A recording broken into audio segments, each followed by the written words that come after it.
What's up, y'all? What's up? Hey, you guys.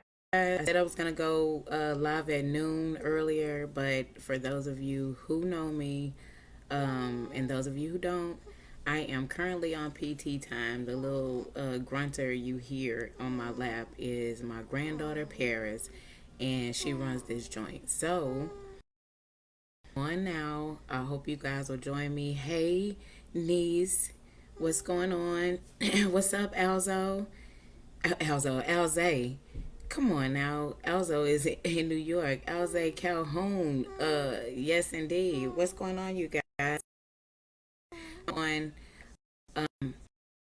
but I'm here now. I'm on PT time, and now my other little one is coming on in. But you guys, this is the reason why I'm on here. I'm on here to give this PSA because I'm the caregiver of my little grandbaby here, Miss Paris, that got me on PT time, and my 2 year old Elijah.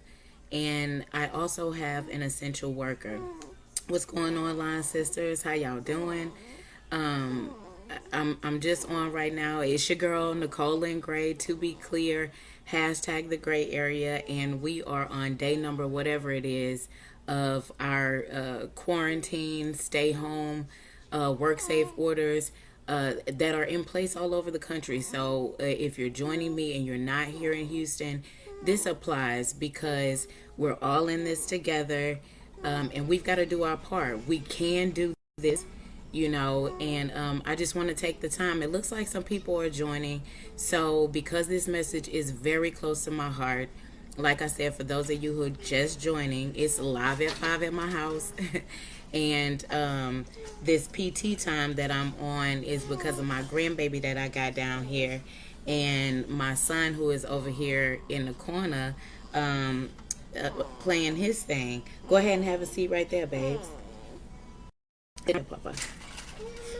So, you guys, I am on because I am the caregiver of these beautiful gifts, and I have an essential worker. My husband drives trucks for those of you who do not know, and we all want our stuff, right? We all been talking about how there isn't any toilet paper in the stores, how those things that we need aren't readily available, and we've seen how essential the supply chain is, and that just is my essential worker. Now I've got people that are on. Hey cousin, I'm just doing a PSA right now for all of us who have seen. I posted something earlier that was a meme that seemed like an exaggeration that showed that the Houston traffic was kind of business as usual, but I wanted to share this PSA because my husband, as many of you know, is a truck driver, and he's seen an uptick in traffic since the stay-at-home work safe order has gone into place in Harris County. And you guys, we've got to keep our essential workers safe. And the only way we're going to do that is those of us who are not essential, we have to stay home because we have to create space for them to work safely. You know, my husband being a truck driver, and I've got these two little babies here. We've got I'm the caregiver of a group that is vulnerable. I've got a 2 month old baby, um, my PT time is Paris, and a 2 year old son that has allergies and just a compromised immune system with his little bitty self. So, with us having an essential worker coming in and out of the house, with this pandemic and knowing the science that we know, we've got to create space for them to work safely. Now is not the time to go and get your tires rotated. Now is not the time to go and try out your latest bakery or whatever it is. Those businesses that are open right now, they are there to support our essential workers as they go in and our economy going and keep our healthcare systems working. So we need them to be able to get to their jobs safely without traffic, without distractions of other people just lollygagging on the roads. We need them to be able to get to their jobs safely and get there undistracted by traffic of all things. Hey, you guys, thank you for joining in. Hey, Sean. Hey, Monique. Hey, cousin. I am just wanting to just express to you guys that we can do this. You know, we can do this so that we can make sure that we all get to the other side, not economically depressed and not all very sick. I posted some very staunch warnings last week for those of you who follow, and I was very hard on our leadership because I felt things were going too slowly. You know, for those of you who know me, know that I have hey, Marky, what's going on? I have I've said this all the time. I am an infotainer because I have a God given ability to compile and convey complex information. And I have been doing that over the time that these CDC warnings have been coming out, that things have been shared from other countries about how this virus operates. And you guys, the facts of this, what we're going through, this global pandemic, and the word isn't the word sounds heavy, and it sounds deep because it is, but what we're going through right now, we have some examples of what this particular virus can do if we do not give it space and time for our healthcare system to not be overwhelmed by the number of patients that come in that need medical care, and so that we just give it time for our scientists and our medical professionals to develop treatments to determine whether or not we are immune, to do experiments with antibodies from those infected. You guys, all we need is time and space, and we can do this. We can create the time and space that we need in order for our essential workers to work safely and continue to get us all the things that we need. What's going on? What's going on, sisters? I'm just speaking from my heart because I've got an essential worker and I've got babies here that I must take care of. And I know that we're all in the same boat, and we're wanting our families to come out of this on the other side safely and healthy. And there is also a real anxiousness about the economic situation that we'll face when we get to the other side. But you guys, just as things in this country, every time there has been change that has been needed in this country, our ingenuity and just our determination has shown that we're able to adapt to new changes. If we think about the way our commerce operated, what's going on, you guys? Thank you for joining. I'm just speaking from my heart, wanting people to stay home so those who have to work safely can do so. And I was just saying that, you know, if we think about the way our commerce operated, just a couple, I won't put a year on it, but I'll say 5 years ago, and we think about, there was no Uber, there was no Lyft, there was no Uber Eats, Amazon Fresh, all these things that allowed us to operate virtually, but there is now. We can transfer money to our friends that are affected, that need money from our bank accounts on our phones. There is a way that we can operate. We can stay home and we can create the space that is needed for our essential workers to work safely, keeping our economy going and utilizing those advances in our hold on, I'm looking down because I've got a house that's too legit to quit like everybody else. But you know, we can do this. Our ingenuity and our determination is what's going to make the difference. We're all going to have to pitch in, right? We're all going to have to do parts.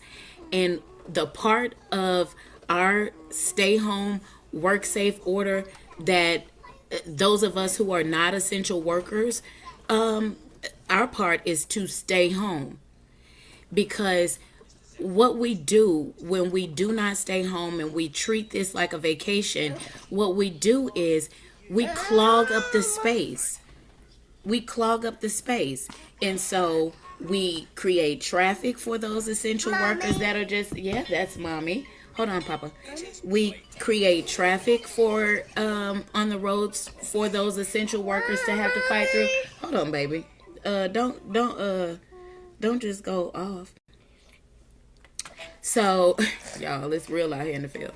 But what we're doing is we're clogging up the roads, and we're making it more difficult for our essential workers to move about this space. Like I said earlier, they need to get to their destinations undistracted by traffic and having to yell at people because they're sightseeing while they're trying to get to destinations that need them. We need them to get there and not be distracted by just the everyday kind of work things. And when they get there, they need to be focused on practicing physical distancing and being aware of their surroundings. If people are coughing or whatever, they just need to be, they need to have space. Mommy. And us non-essential workers, hey babes, us say hello. Ooh, it's too legit. I got the baby down here and this big man on my lap. But that's how it is these days, you guys. But these are the people that Mommy. We are protecting. Yes, honey. Mommy. Yes, babes. Hold on. Mommy. Yes, and Elijah. Get down, honey. The people we are protecting are these little folks. We are protecting our old people. Some of us, this virus, we will be able to, our immune systems will be able to fight through it. We've seen Chauncey Glover in our Houston area come out and talk about being in recovery from this illness. I have a cousin right now in California, and you guys, I shared with you last week in my warnings, and they were maybe a little heavy-handed, but I shared with you that I had family members that were battling this virus as I was sharing those warnings for us to stay home. And one of them unfortunately passed on Tuesday, and our family is devastated. And the sad thing about this virus and the examples that have been shown is that is going to be the reality for so many of us. That, like our president said the other day, as unarticulate as most of the things he says is, there are people dying today that have never died before. And the California governor probably said it more in a way that makes sense. Mommy. Same sentiment. Come back, baby. Let mommy talk, okay? That made a little bit more sense, and that may be easier to process. Can you guys hear me? Because I know he's sitting here watching Peppa Pig. But, honey. Hold on. Here, eat your sausage. Will, come get your brother, babe. Go with Bubby. Go with Bubby, honey. It's okay. It's okay, Bubby. Go with Bubby, honey. Let's see. So, you guys, it's real. Thank you for your patience, because that's what we have to exercise in these times, because we've got some things that's really going on, and our families have to adjust. We have to be kind to one another. We have to just go with this flow. And with that said, and getting back to what drove me, Elijah, my dear, can you go in there with Bubby? Okay, well, you can sit here. Okay, so you guys can hear me. We're just going to have Elijah just join the video because he's cute. Okay? He's cute. I'm going to turn Pepper down, though. So, you guys, this is just, another... I was telling you guys that I came on and gave staunch warnings last week about staying at home, because for those of you who know me, compiling and conveying information is a thing. And of the science that I've read, and the article and examples from from other countries. Hey, Roddy, what's going on? Thank you for joining.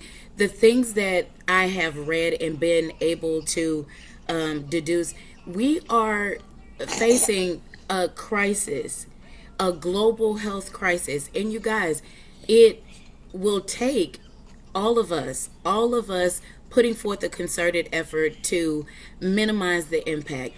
And I said before, some of you that are just joining, that last week in my warnings, I was pretty heavy handed because I had family members going through a fight for recovery. One who lost his battle on Tuesday, and you guys, he delivered my great grandmother's eulogy, and his faith was so strong. The cousin of ours who passed, his faith was so strong that during his time of grief, he was able to provide our family with comfort in knowing of God's faithfulness and just knowing that he has a plan for our lives. And you guys, that is the same thing that we'll have to keep in mind here. But in those thoughts, we have to adhere to all of the recommendations. The way that we're going to minimize this story being told by nearly all of us, because and like I said, it as unarticulate as it was, the president said there are people dying today that have never died before, and meaning this is going to touch us. This is going to touch us in a way where we're going to know and love people who are going to succumb to complications from this virus. It is no matter that we can take lightly. And the stay home, work safe orders, if you can work at home, work at home. If your business is essential, we need to create space for our essential workers to be able to work safe. And I've posted some really silly things that have lightened my mood, but there was one meme in particular where there was a guy that was just laying down, and it said, this is the first time in history that we laying down on the couch and doing nothing, we can save the world or make a difference, something like that. Let's not screw this up. And that could not be better said. We have got to give ourselves just enough time and space to allow the science to catch up with this virus, allow our scientists to have some time to be able to test treatments. Because now what we face as a situation is, if someone gets this virus and it poses the greatest consequence, the care that they need is ventilator care. And we just have a shortage here in this country. Every news station that you turn on, every piece of literature that you could read will verify that fact. We started this global pandemic with about 62,000 ventilators in this country, 100,000 ICU beds. And I kept saying that in my warnings because those things that I was reading raised alarms for me. Because if the number of people that will need ventilator care that is predicted by Association of Physicians, which is 900,000 Americans, if 900,000 Americans could possibly need ventilators, and there were only 62,000 in this country at the time that I started to really digest information about this virus, that math just suggests that there will be many people who will have to die. There will not be the equipment to accommodate their need for ventilation. And another fact about this virus, and these are not to alarm or scare, and these are just to inform so that you can make the best decisions for your family. This is this is oh, no, thank you. This is a time that and I kind of got lost a little bit, but you guys, what I was saying was about the numbers of ventilators that are in this country. If we give ourselves some time and space, and this is what I'm saying, I'd rather physical distancing. This is what our physical distancing is supposed to do for us. Just give us enough time for those who will need the critical care, the ventilators, those who will need the ventilators, to have enough time for our healthcare system to treat the patients that need them. Another fact, this is where I was going. Another fact about this virus is that the people that need ventilator care, most times there was a comparison, and I won't say most time, there was a comparison of other illnesses and a turnaround time of people who come into the ICU and receive ventilator care, and the number was 2 to 3 days.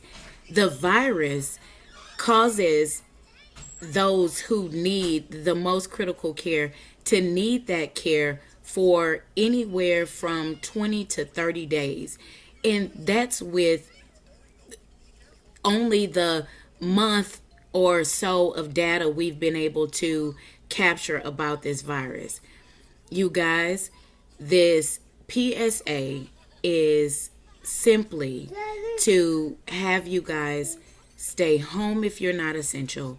Let's all work together to create the space that is necessary for our essential workers so that they can get to their jobs, do them safely, being aware of their surroundings, being unfrustrated by the traffic, and just being able to operate in a safe space, being able to give 6 feet between them and anyone else. Not having to touch gas pumps that have been touched by everyone, not having to go into a lunch space that is too crowded where you can't possibly create physical distance. We have to support each other in this, and that means if you're non-essential, please stay home at this time so that we can give our healthcare professionals time to catch up with this, our science time to catch up with this, so that some treatments can be developed. Let's give ourselves the time and the space that we need by following the rules. Following the rules. It's not time to go and do all those extra things that you wish you could have gotten done on a regular basis. Now is the time to stay home and create space. Create space so that this virus does not overwhelm our healthcare system, because the science and all of the example from other countries suggest very strongly that many of us will be infected by this virus. The way that we're able to treat those infected humanely versus not is what we're faced with right now. Whether we're going to be able to get people in and give them the ventilator care that they need, if they need it and when they need it, those are the decisions that are going to be made by the healthcare professionals. Our ability to follow the rules and stay home if we are not essential workers is what's going to facilitate those efforts. That's the only defense that we have at this time, that there are no treatments. There are no known treatments that do not play roulette either with the patients that are being treated for coronavirus with drugs that are indicated for other viruses, nor do they play roulette with those who need those drugs for their critical illnesses that they suffer with already due to shortages because people are trying things. So this is a concerted effort to confront something that is so grand, and we can do this. We can do this together. And I just encourage everyone who is non essential to stay home and help protect my essential worker and, me as the caregiver to these little babies here and the rest of my family. I want you guys to stay safe and healthy.